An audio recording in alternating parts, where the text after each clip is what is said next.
बहुत साल पहले एक छोटे गांव में एक औरत रहती थी जिसका नाम चंद्रकला था। वह देखने में बेहद सुंदर, लेकिन लोगों को उससे बहुत डर लगता था। कहते थे वह रात को शमशान में जाती जहां वह तांत्रिक क्रियाएं करती थी। कुछ लोग उसे तांत्रिक चुड़ैल कहते थे क्योंकि वह काले जादू और टोटकों में माहिर थी। गांव के बाहर एक पुराना सुनसान हवेली था। लोगों का मानना था कि उस हवेली में कोई रहता है, कोई ऐसा इंसान जो है ही नहीं।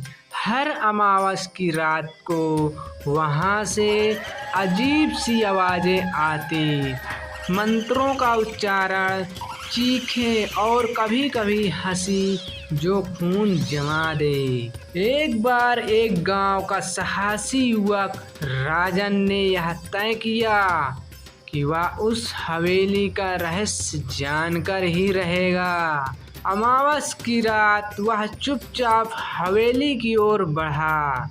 जैसे ही वह अंदर पहुंचा, उसने देखा कि चंद्रकला एक त्रिकोण आकृति के बीच बैठी है और काले धागों और अस्थियों से घिरा हुआ एक मंडप बना है।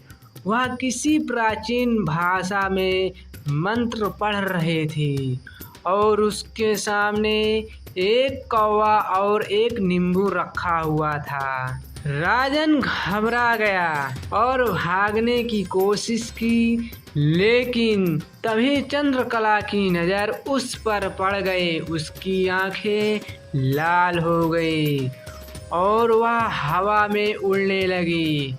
उसने जोर से चिल्लाया, जो इस रहस्य को जानेगा उसका रक्त ही मेरा बलिदान बनेगा। राजन मुश्किल से जान बचाकर भागा, लेकिन उसके बाद वह कभी ठीक नहीं हुआ।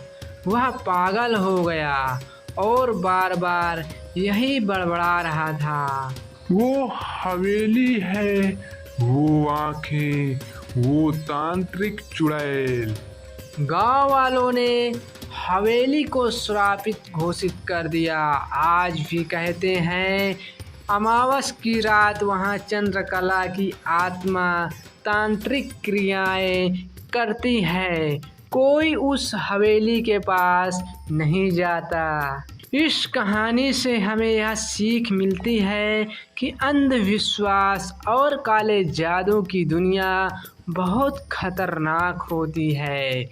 कुछ रहस्य ऐसे होते हैं जिन्हें जानने की कीमत जान से भी चुकानी पड़ सकती है। दोस्तों, कहानी अच्छी लगी हमारे चैनल को सब्सक्राइब जरूर करें।